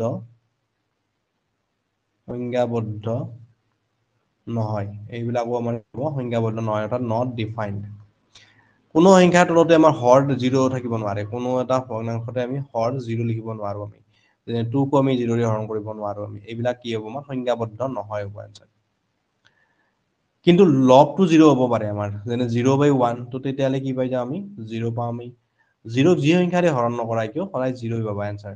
0ক যদি তুমি 10,000 বা 1,00,000 যিমান যি হৰণ নকৰা কিয় সদায় 0 পাবা। কিন্তু হৰটোত কেতিয়াও 0 ৰাখিব নোৱাৰে, লবত 0 ৰাখিব পাৰে। তো এইটো কথা মনত ৰাখিবা। আৰু 0 এটা কি সংখ্যা? আমাৰ পৰিমেয় সংখ্যা। 0 এটা শূন্য এটা কি হয়? আমাৰ শূন্য এটা পৰিমেয় সংখ্যা। শূন্যটোৰ তলত কি থাকে? একো নাই, মানে কি আছে? 1 এটা থাকে। আমাৰ শূন্যটো এটা পৰিমেয় সংখ্যা। এটা পৰিমেয় সংখ্যা। এতিয়া আমাৰ আহিলে অপৰিমেয় সংখ্যা। তো এইখিনি হ'ল আমাৰ পৰিমেয় সংখ্যাৰ ধাৰণা। বুকত যদি আছে অলপ অলপ চাই ল'বা বস্তুবিলাক। তাৰপিছত আহিব আমাৰ পৰিমেয় সংখ্যা।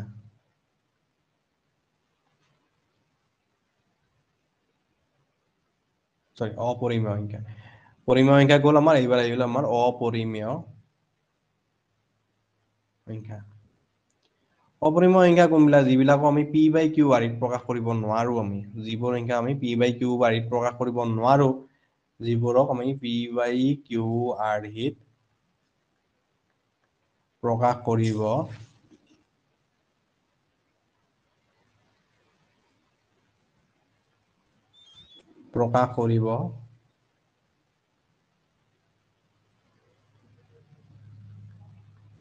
নোৱাৰো। যেনে এক্সাম্পল হৈছে আমাৰ যিবিলাক বৰ্গমূল যিবিলাকৰ উলিয়াব নোৱাৰো আমাৰ, যেনে √2 হওক, √3, √7, যিবিলাকৰ বৰ্গমূল নাপাওঁ আমি। যেনে ধৰা 10 এইবিলাকৰ আমি ডাইৰেক্টলি বৰ্গমূলবিলাক নাপাওঁ আমি √11 √19 তো এইবিলাকো আমাৰ নেক্সট আমাৰ এটা পাইটো এইটো পাই যিটো এইবিলাকো আমি অপৰিমেয় সংখ্যা বুলি কওঁ আমি মনত ৰাখিবা যিবিলাকৰ সংখ্যাৰ বৰ্গমূল থাকে বৰ্গমূল উলিয়াব নোৱাৰো কিন্তু আমাৰ √4 যদি দিয়া থাকে √9 দিয়া থাকে √9 √16 তো এইবিলাক সংখ্যা কিন্তু আমাৰ বৰ্গমূল হ'ব আমাৰ √16 যদি দিয়া থাকে আমাৰ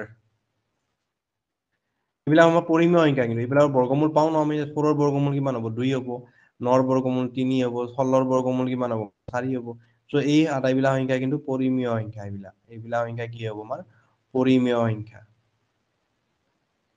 পৰিমেয় সংখ্যা অৰ্থাৎ বৰ্গমূল থাকিলে যে আমাৰ অপৰিমেয় হ'ব সেইটো নহয় যিবিলাক সংখ্যাৰ আমি বৰ্গমূল উলিয়াব নোৱাৰো আমি সেইবিলাক অপৰিমেয় সংখ্যা বুলি কওঁ আমি আৰু যিবিলাক সংখ্যাৰ বৰ্গমূল উলিয়াব পাৰো সেইবিলাক সংখ্যা পৰিমেয় হ'ব আমাৰ √4 √9 √16 এইবিলাক পৰিমেয় সংখ্যা √2 √3 √7 এইবিলাক আমাৰ অপৰিমেয় সংখ্যা তাৰোপৰি দশমিক বিস্তৃতিৰ ওপৰত ভিত্তি কৰি আমাৰ পৰিমেয় আৰু অপৰিমেয় সংখ্যা দুটা ভাগত ভাগ কৰা গৈছে এটা হৈছে আমাৰ পৰিমেয় সংখ্যাৰো দুটা ভাগ আছে অৰ্থাৎ পৰিমেয় সংখ্যা দশমিক বিস্তৃতিৰ ওপৰত ভিত্তি কৰি দশমিক বিস্তৃতিৰ ওপৰত ভিত্তি কৰি আমাৰ এইবিলাক তোমাৰ এতিয়া এইটো ষ্টেণ্ডাৰ্ডত সেনে ধৰণৰ কুৱেশ্যন বিলাক আহিব আমাৰ এইখিনি সৰুতে পঢ়িছিলা যিখিনি মই পঢ়িলো এতিয়া দশমিকৰ ওপৰত ভিত্তি কৰি দশমিক স্থানৰ ওপৰত দশমিক স্থানৰ ওপৰত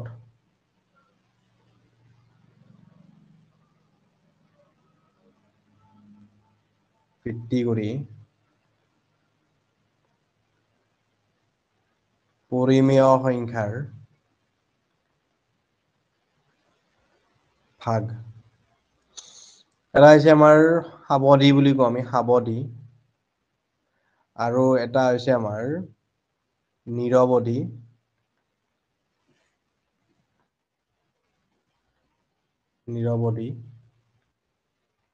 পৌনঃপুনিক সাৱধি মানে কি যেনে ধৰা 1ক যদি 2 হৰণ কৰো তো হৰণ কৰিলে কিমান হ'ব আমাৰ 0.5 দশমিকৰ পিছত আমাৰ ৰিপিট হৈ থকা নাই দশমিকৰ পিছত কি হৈছে আমাৰ 2 আমি হৰণ কৰিছো একক বাদ যোৱা নাই দশমিক দিলো 0 হ'ল 2 5 গুণ কিমান হ'ল আমাৰ 10 তো ভাগে কিমান পাই গলো 0 পাই গলো আমি ভাগে কিমান হ'ল 0 যেনে ধৰা আমাৰ 2 হৰণ কৰিব লাগে তো কিমান পালো আমি 5 তো এইবিলাক দশমিকৰ বিস্তৃতি সাৱধি মানে পৰিসমাপ্ত হৈছে আমাৰ দশমিক পিছত আমাৰ সংখ্যা ওলাই থকা নাই আমাৰ ধৰা এনেকে কিবা সংখ্যা আমি হৰণ কৰিলে এনে ধৰণৰ সংখ্যাও পাওঁ আমি 1 2 5 এইটো শেষ হৈ যাব এইটো এটা 0.1396 এইবিলাক সংখ্যা কি হ'ব আমাৰ সাৱধি হ'ব আমাৰ এইবিলাক সংখ্যা হৈছে আমাৰ সাৱধি মানে দশমিক বিস্তৃতি সমাপ্তি হৈছে এইবিলাক কোনো পৰিমেয় সংখ্যা আটাইবিলাক সংখ্যা পৰিমেয় সংখ্যা এইবিলাক আৰু নিৰৱধি পৌনঃপুনিক কি যেনে ধৰা 1 যদি তুমি 3 হৰণ কৰি যাই থাকা তেনেহলে 0.3333 তুমি যেনেকে ৰিপিট কেতিয়াও শেষ নহয় ভাগে কেতিয়াও 0 নহয় এইবিলাকৰ আৰু সংখ্যাটো বাৰে বাৰে ৰিপিট হৈ আছে 3 3 3 3 সংখ্যাটো ৰিপিট হৈ আছে আৰু ইয়াক আমি কি লিখো 0.3 বাৰ হিচাপে লিখো এনেকে ওপৰত বাৰ দিওঁ আমি যেনে যিটো সংখ্যা ৰিপিট হৈ আছে 3টো ৰিপিট হৈ আছে ন তো 3টোৰ ওপৰত আমি এনেকে বাৰ দিওঁ ইয়াৰ মিনিংটো কি বুজাও আমি যে 3 সংখ্যাটো ৰিপিট হৈ আছে তাৰমানে তো কেতিয়াবা এনেকৈ দিব পাৰে যেনে ধৰা 0.125 125 125 125 এনেকে ডট ডট ডট তো কি গ্ৰুপটো কি আছে 125 ৰিপিট হৈছে 125 ইয়াতো আছে 125 125 তো আমি তেতিয়াহ'লে কি লিখিম 0 পইণ্ট ইজ ইকুৱেল টু আমি তেনেকে বাৰ দিয়া হয় নাইবা কেতিয়াবা এনেকে ডটো দিয়ে আমাৰ 0.125 লিখি এনেকে ওপৰত এনেকে ডট দিয়ে তিনিটাৰ ওপৰতে ইয়াতো মিনিংটো বুজা হয় যে 1 2 আৰু 5 ৰিপিট হৈ আছে মানে 125 125 125 এনেকে আছে তাৰমানে তাৰপিছত ধৰা এনেকে দিব পাৰে 0.1296 126 126 আৰু 125 এইটো কি হ'ব পৰিমেয় নে অপৰিমেয় সুধিছে ধৰা এইটো কুৱেশ্যনত তো চোৱা 126 আছে ইয়াতো 126 আছে 126 আছে চ' নেক্সটটো কি হ'ব লাগিব 126 হ'ব লাগিছিল কিন্তু ইয়াতে কি আছে আমাৰ 5 আছে আমাৰ একে সংখ্যা ৰিপিট হোৱা নাই আমাৰ যদি একে সংখ্যাই গ্ৰুপটো এটি ৰিপিট হৈ থাকিলে এনেকে 125 125 125 তো তেতিয়াহ'লে আমাৰ কি হ'লে হয় এইটো পৰিমেয় হ'লে হয় আমাৰ কিন্তু এইটো কি হ'ব আমাৰ অপৰিমেয় সংখ্যা হ'ব কাৰণটো হৈছে ইয়াতে 5 থকাৰ কাৰণে 5 বুলি কথা নাই যদি থাকিলে পৰিমেয় হ'লে হয় যদি বেলেগ সংখ্যা থাকে তো এইটো কি হৈ যাব আমাৰ অৰ্থাৎ গ্ৰুপটো যদি ৰিপিট হৈ নাথাকে একে সংখ্যা যদি ৰিপিট নহয় আমাৰ তো সেইবিলাক সংখ্যা কি হৈ যাব আমাৰ অপৰিমেয় আহি যাব এইবিলাক হ'ব আমাৰ অপৰিমেয় সংখ্যা যদি ৰিপিট হৈ থাকিল হয় একে যে থাকিল 1 to 5 1 to 5 1 to 5 1 to বা 1 to 6 1 to 6 1 to 6 1 to 6 এ দিলা হয় তেতিয়াহ'লে হ'লে হয় যেন ধৰা 0.101 001 0001 এনেকৈ ডট ডট দিয়া আছে তো ইয়াতে যদি চাওঁ আমি চোৱা ইয়াতে 1 ৰ পিছত কেইটা আছে এটা 0 আছে ধৰা আমি 10 টো ধৰিলো 10 নেক্সট আমাৰ কি হ'ব লাগিছিল 10 হ'ব লাগিছিল 10 আছে কিন্তু ইয়াতে কি আছে 0 আছে আৰু তো ইয়াতে 10 হ'লে আমাৰ পৰিমেয় হ'লে হয় গতিকে এইটো কি হ'ব আমাৰ এটা অপৰিমেয় সংখ্যা হ'ব এইটো এটা অপৰিমেয় সংখ্যা একেটা গ্ৰুপটো ৰিপিট হোৱা নাই মানে আমি চাব লাগিব আমি 10 টো চালো ধৰা 10 তো ইয়াতে 10 হ'ব লাগিছিল বা 101 টো যদি চাওঁ আমি 101 তাৰপিছত 101 হ'ব লাগিছিল নেক্সটটো 101 নাই গতিকে আমাৰ এইটো কি হ'ব আমাৰ অপৰিমেয় সংখ্যা হ'ব এনেকে আমি পৰিমেয় আৰু অপৰিমেয় সংখ্যাখিনি চিনাক্ত কৰিম আমি কুৱেশ্যনত ক'লে আমি সলভ কৰিম আৰু এনে ধৰণৰ কুৱেশ্যনখিনি ওকে তাৰপিছত জানিব লাগিব আমি পাৰ্চেন্টেজৰ কথা জানিব লাগিব আমাৰ পাৰ্চেন্টেজ কেনেকৈ জানিব লাগিব আমাৰ ধৰা আমাৰ কুৱেশ্যন আমি এটা কুৱেশ্যন লৈ লৈছোঁ এনেহেন প্ৰথমতে মই তোমাক এটা বস্তু দি দিছোঁ আমাৰ এখন টেবুল জানিব লাগিব এনেকৈ ধৰা 100% আমি কি লিখোঁ ভগ্নাংশত কি লিখোঁ আমি অৰ্থাৎ 100% মানে কি 100/100 লিখোঁ নে নাই আমি পাৰ্চেন্টেজ মানে 100 তলত 100 দি হৰণ কৰি দিওঁ আমি 100 কেঞ্চেল কৰিলে কিমান হ'ব আমাৰ 1 হ'ব তো মই যেতিয়া প্ৰব্লেম ষ্টাৰ্ট কৰিম তেতিয়া 100% মানে কি লিখি আমি 1 লিখি আমি এইটো লিখি আমি তাৰপিছত আমাৰ 50% মানে কি লিখি আমি 50% যদি দিয়া থাকে 50% মানে কি লিখি আমি হাফ লিখিম 50% ইজ ইকুৱেল টু কি হ'ব আমাৰ হাফ ওকে 50% মানে কি হ'ব হাফ হ'ব আমাৰ 50% কেনেকৈ হাফ হয় 50/100 লিখিম ন আমি 50/100 50 100 হৰণ কৰি লিখিম হ'ব 1/2 নেক্সট 50% গ'ল আমাৰ তাৰপিছত আহিব আমাৰ 33 সমস্ত 3/1 নাইবা অৰ কি দিব পাৰে 3.33% এনেকৈ দিব পাৰে এণ্ড দিছ ইকুৱেল টু কি লিখি আমি 1/3 হয় আমাৰ এইখিনি বস্তু মনত ৰাখিবা কিন্তু নেক্সট আমি ক্লাছত এইখিনি বস্তু ইউজ কৰিম আমি এইখিনি টেবুলখন মনত ৰাখিবা মানে 100% মানে 1 50% মানে হৈছে হাফ 33.33% মানে হৈছে 1/3 বা 33 and 1/3% মানে হৈছে 1/3 তাৰপাছত আমাৰ 25% means 1/4 হ'ব আমাৰ তাৰপিছত আমাৰ 20% 20% 1/5 হ'ব তাৰপাছত আমাৰ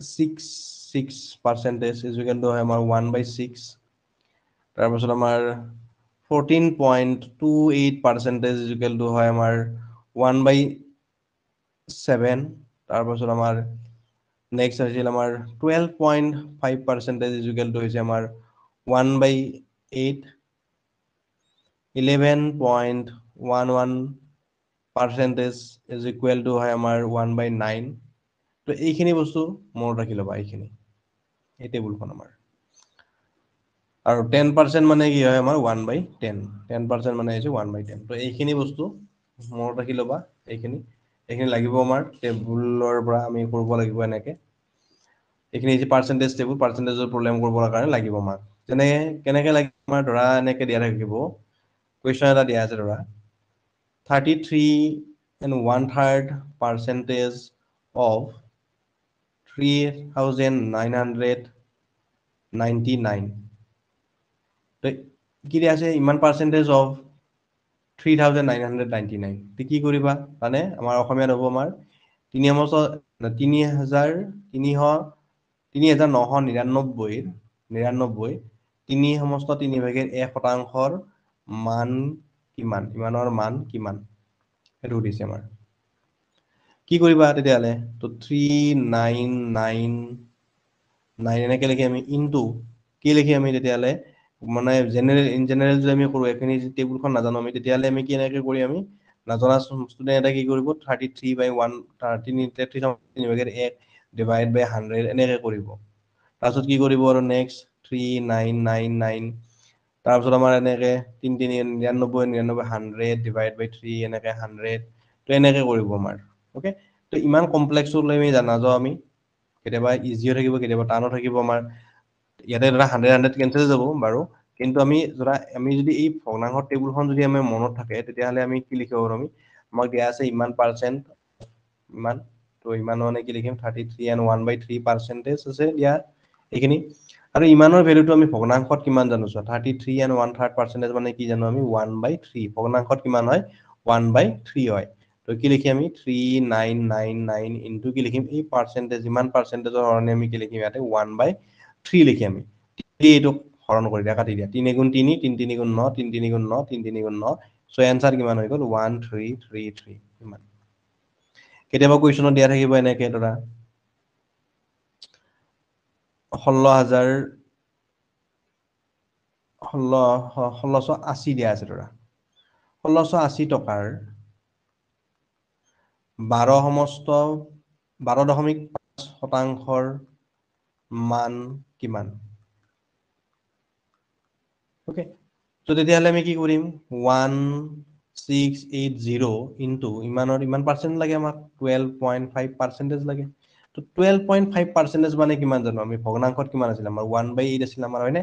চ' আমি ইয়াতে কি লিখিম 1680 ইনটু কি লিখিম 1/8 লিখি দিম, 8 দি ডাইৰেক্ট কাটি দিয়া, 8 2 গুণ 16, 8 গুণ 8 10, তো 210 হ'ব আমাৰ এনচাৰ। তো এই পাৰ্চেন্টেজ টেবুলখন জানিলে আমাৰ এইখিনি আমাৰ সুবিধা হ'ব আমাৰ। তাৰপাছত তোমাৰ লাগিব ইয়াতে পাৰ্চেন্টেজৰ কুৱেশ্যনে কিছু আহে ইয়াতে। তাৰপিছত এটা ৰ'বা 1 মিনিট, মই পেপাৰ খন মই চাই দিছোঁ।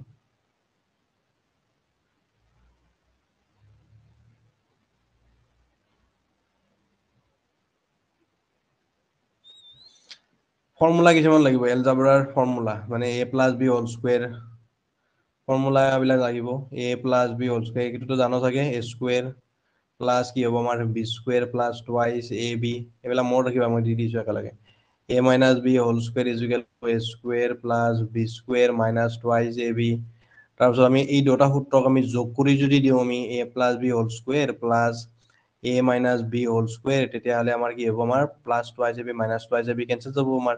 তো তেতিয়াহ'লে কি হৈ যাব আমাৰ 2a square plus B square হয় আমাৰ। এই দুটা a স্কুৱেৰ থাকিব আমাৰ, আৰু b square plus B square, অৰ্থাৎ টুৱাইচ বি স্কুৱেৰ, দুইটো কমন লৈ আহিলে কিমান হ'ব a square plus B square. আৰু এই দুটা যদি আমি যোগ কৰি দিওঁ এই সমীকৰণ দুটা, তেতিয়াহ'লে a plus B whole square plus a minus B whole square means 2 whole a square plus B square পাবা। নেক্সট সূত্ৰটো হ'ব আমাৰ, যদি আমি দুটা বিয়োগ কৰি দিওঁ a plus B whole square minus যদি a minus B whole square কৰি দিওঁ, তেতিয়াহ'লে হ'ব আমাৰ 4ab। তাৰপিছত আমাৰ a square minus b square is equal to হ'ব আমাৰ a plus b, a minus b, এইবিলাক ফৰ্মুলাবিলাক মনত ৰাখিব লাগিব। তাৰপিছত আমাৰ a plus B plus C whole square is equal to আমাৰ a square plus B square plus C square plus 2 whole A B plus B C plus C A. তাৰপাছত আমাৰ a plus B, A cube plus B cube, সেইটো মনত ৰাখিব লাগিব।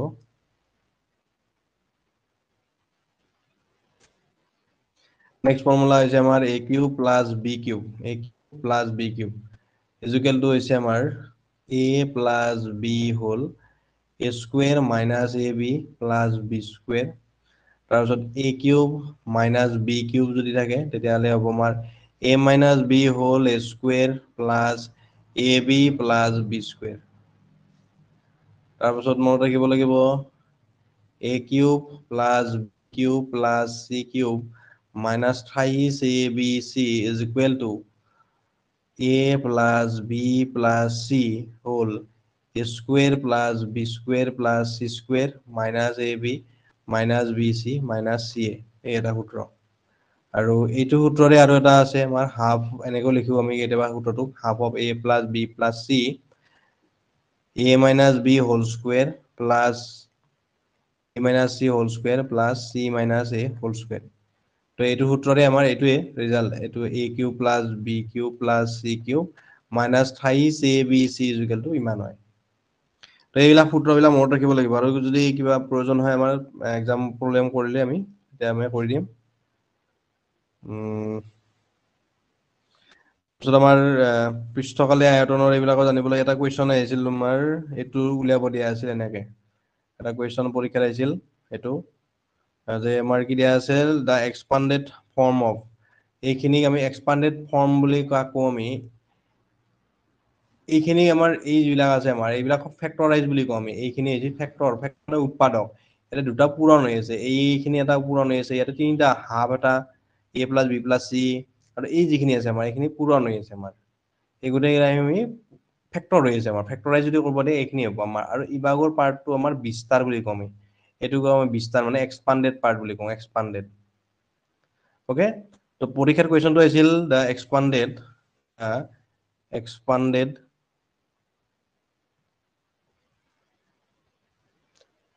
form of twice x, এইটো বুকতো আছে তোমাৰ বুকখনতে, thrice z whole square is।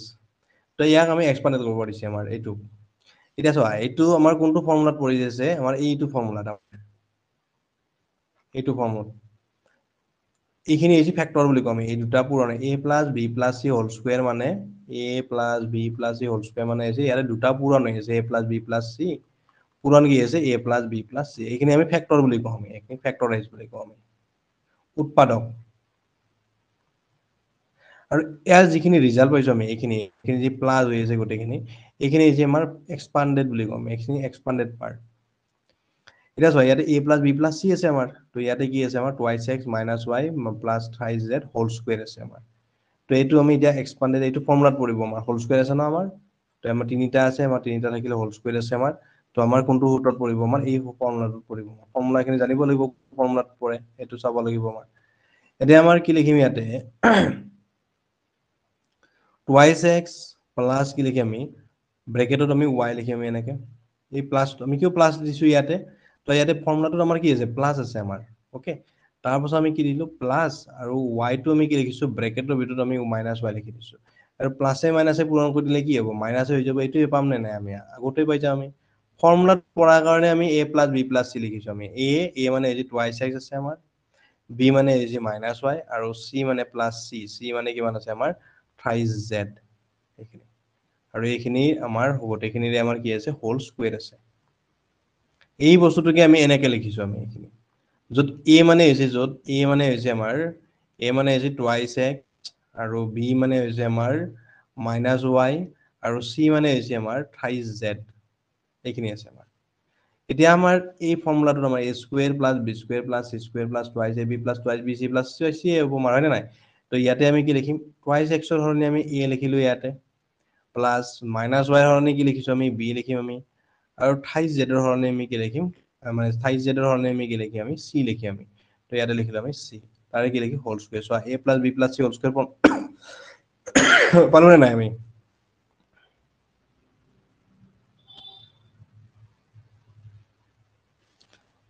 Page number তোমাৰ, পেজ নাম্বাৰটো উঠা নাছিল মুঠতে।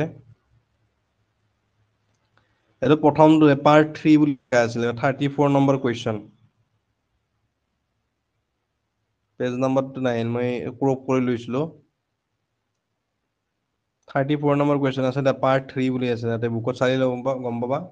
প্ৰথমখিনিতে আছে, প্ৰথমখিনি মেথছৰ য'ৰ পৰা ষ্টাৰ্ট হৈছিল, প্ৰথমৰ তাতে আছে।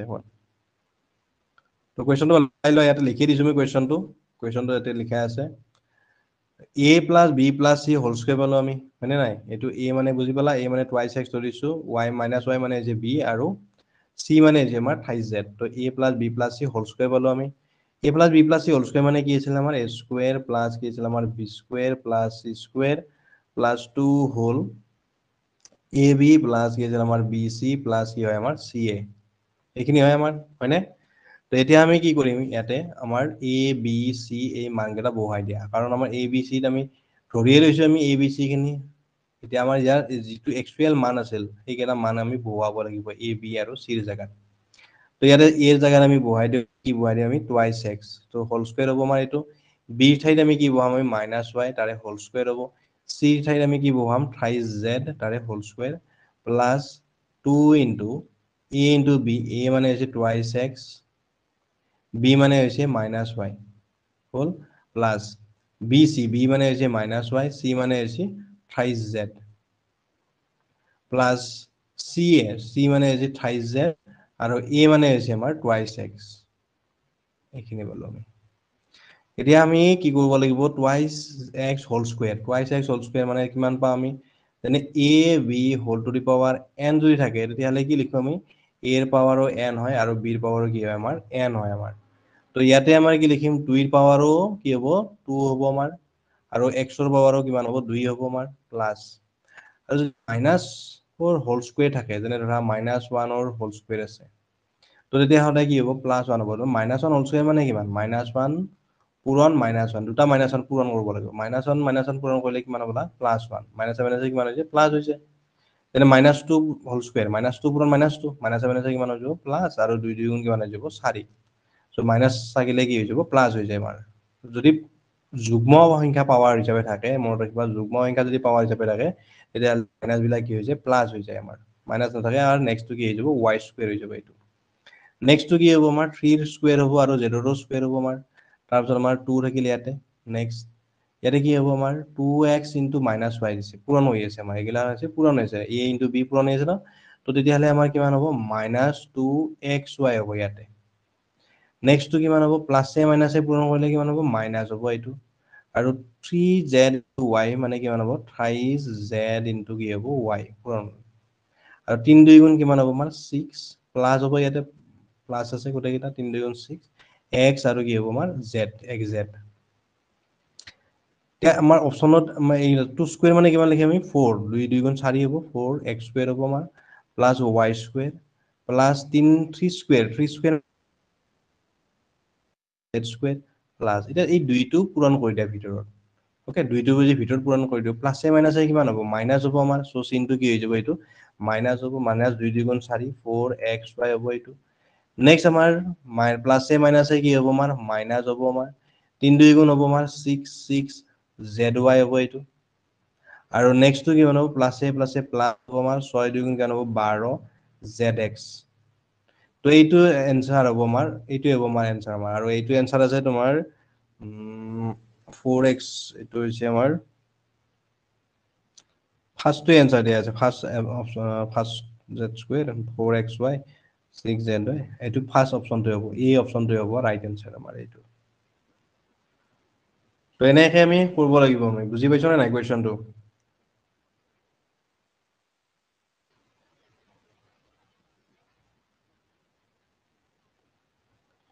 কালিৰ পৰা মই কুৱেশ্যনখিনি ডিছকাশ্যন কৰি দিম নেক্সট হেৰিৰ পৰা, গতিকে আজি মই জাষ্ট এটা আভাস এটা দিছোঁ, এইখিনি বস্তু আপোনালোকে জানিব লাগিব। লগতে তাৰপিছত 35ৰ এটা কুৱেশ্যন আছিল, তাত দিয়া আছিল এনেকে দিয়া আছে, by which number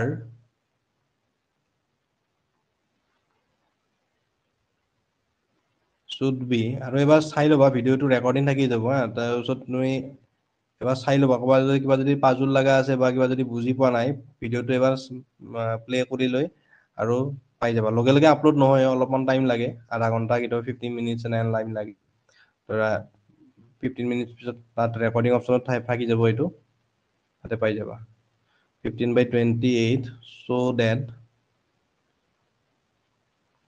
the product, কুৱেশ্যনখিনি মই লিখি নলওঁ, মই এই স্ক্ৰীনশ্বট এই PDF টো লৈ ল'ম একেলগে, তাৰপিছত ডিছকাশ্যন কৰি যাম। আজি মই ইয়াত লোৱা নাই, লিখি ল'লোঁ, বিকাম -5/7। তো এইটো কি দিয়া আছে, by which number should we multiply, আমাক কি নাম্বাৰ, কি সংখ্যাৰ দ্বাৰা, কি সংখ্যাৰ লগত, মানে অসমীয়াটো হ'ব আমাৰ কি সংখ্যাৰ লগত 15/28 যদি আমি পূৰণ কৰোঁ, আমি 15/-28, অৰ্থাৎ আমি ধৰি ললোঁ যে সংখ্যা পূৰণ কৰিবলগীয়া সংখ্যাটো হৈছে x, সংখ্যাটোৰ লগত, সংখ্যাটো যদি আমি -15/28 লগত যদি পূৰণ কৰোঁ, তেন্তে পূৰণ ফলটো that the product become -5/7, product মানে পূৰণ ফলটো, আমাৰ পূৰণ ফলটো কিমান হ'ব লাগিব -5 কিমান হ'ব আমাৰ 7 হ'ব আমাৰ।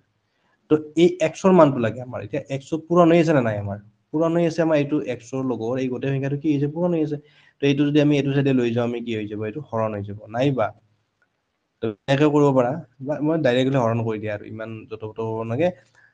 চ' কি হ'ব আমাৰ কাক হৰণ হ'ব 5/7 -5/7 হৰণ হ'ব কোনে হ'ব এইটো পূৰণ হৈ যায় না x লগত পূৰণ হৈ থাকে লেফট সাইড ৰাইট সাইডে লৈ আহিলে কি হয় হৰণ হৈ যায় তো -15 ডিভাইড বাই কিমান হ'ব 28 -5/7 আমাৰ কিহেৰি হৰণ কৰিলো আমি -15/28 তো ইয়াতো মাইনাস আছে ইয়াতো মাইনাস আছে মাইনাস মাইনাস কেনসেল যাব আমাৰ হয়নে তো x ইকুৱেল কি হ'ব এতিয়া 5/7 ইয়াতো চোৱা দুটা ভগ্নাংশ হৈছে নে নাই যদি এনেকে থাকে a/b আছে ধৰা আৰু তলতো আমাৰ কি আছে c/d আছে তো হৰণটো যেতিয়া পূৰণ কৰি দিম অৰ্থাৎ a/b পূৰণ কৰি দিম এই হৰটোত এই যিটো আছে হৰত আমাৰ যিটো আছে তাৰে ভগ্নাংশটোৰ কি হৈ যাব হৰটো লব হৈ যায় আৰু লবটো কি থাকে হৰ হৈ যায় অৰ্থাৎ c টো কি আছিল লব হৈ আছিল এইটো ভগ্নাংশটোৰ হয় না এই ভগ্নাংশটো c টো লব হৈ আছিল লবটো কি হৈ যাব হৰ হৈ যাব আৰু হৰটো কি হৈ যাব লব আমাৰ তো এতিয়া আমাৰ ইয়াতো কি হৈ যাব পূৰণ কি হৈ যাব 28 টো কি হৈ যাব হৰ হৈ আছিল ই ওপৰত যাব লব হৈ যাব আৰু 15 টো কি হৈ থাকিব আমাৰ হৰ হৈ যাব এইটো তো 5 5 3 গুণ কিমান হ'ব আমাৰ 15 আৰু 7 7 4 গুণ কিমান হ'ব আমাৰ 28 তো পূৰণ কৰিবলগীয়া সংখ্যাটো কিমান হ'ব x হ'ব 4/3 তো 4/3 আমি কি কৰিব লাগিব আমি পূৰণ কৰিব লাগিব পালা বুজি তো এইখিনি এনেহেন ধৰণৰ কুৱেশ্যন খিনি আহিব আমাৰ সো নেক্সট ক্লাছত আমি এইখিনি কুৱেশ্যন খিনি আমি ডিসকাশন কৰিম হ'ব মোৰ আৰু এটা ক্লাছ আছে এতিয়া সো এইখিনি বস্তুখিনি চাই ল'বা এবাৰ যিখিনি আছে আৰু যিখিনি আছে তোমাৰ বুকত যিখিনি পঢ়ি আহিছো আগতেও সেইখিনি বস্তু এবাৰ চাই ল'বা ভালদৰে পঢ়ি ল'বা তেতিয়াহে কুৱেশ্যনখিনি ডিসকাশন কৰাতে বুজি পাবা কনচেপ্টখিনি যদি ক্লিয়াৰ হৈ নাথাকে তেতিয়াহ'লে অলপ প্ৰব্লেম হ'ব আৰু যিখিনি ফৰ্মুলা মই দিলোঁ সেইখিনি ফৰ্মুলা কেইটা মনত ৰাখিবা ফৰ্মুলা কেইটা মনত ৰাখিব লাগিব এইখিনি আৰু আছে ফৰ্মুলা ইয়াতকে আৰু আছে কেইটামান ফৰ্মুলা আৰু এটা মনত পৰিছে মই এইটো ফৰ্মুলা মনত ৰাখিবা a + b হোল কিউব এইটো হৈছে আমাৰ থ্ৰাইচ a + b এইটো আৰু a - b whole cube equal to হ'ব আমাৰ a³ - b³ minus thrice ab a - b এই ফৰ্মুলাবিলাক মনত ৰাখিব লাগিব ফৰ্মুলা এলজেব্ৰাৰ প্ৰব্লেম যদি আহে তেতিয়াহ'লে আমি এই প্ৰব্লেমবিলাকৰ ফৰ্মুলাবিলাক জানিলেহে আমি প্ৰব্লেমবিলাক কৰিব পাৰিম হ'ব সো এইখিনি বস্তু এবাৰ চাই ল'বা আৰু এই পাৰ্চেন্টেজৰ এইখিনি মনত ৰাখিবা প্ৰব্লেম আমি এইখিলা প্ৰব্লেম ইহতে কৰিম কনসেপ্টটোতে আৰু নেক্সট আমি প্ৰব্লেম ওয়াইজত আমি যিখিনি লাগে আমি সেইখিনি ডিসকাশন কৰি যাম আমি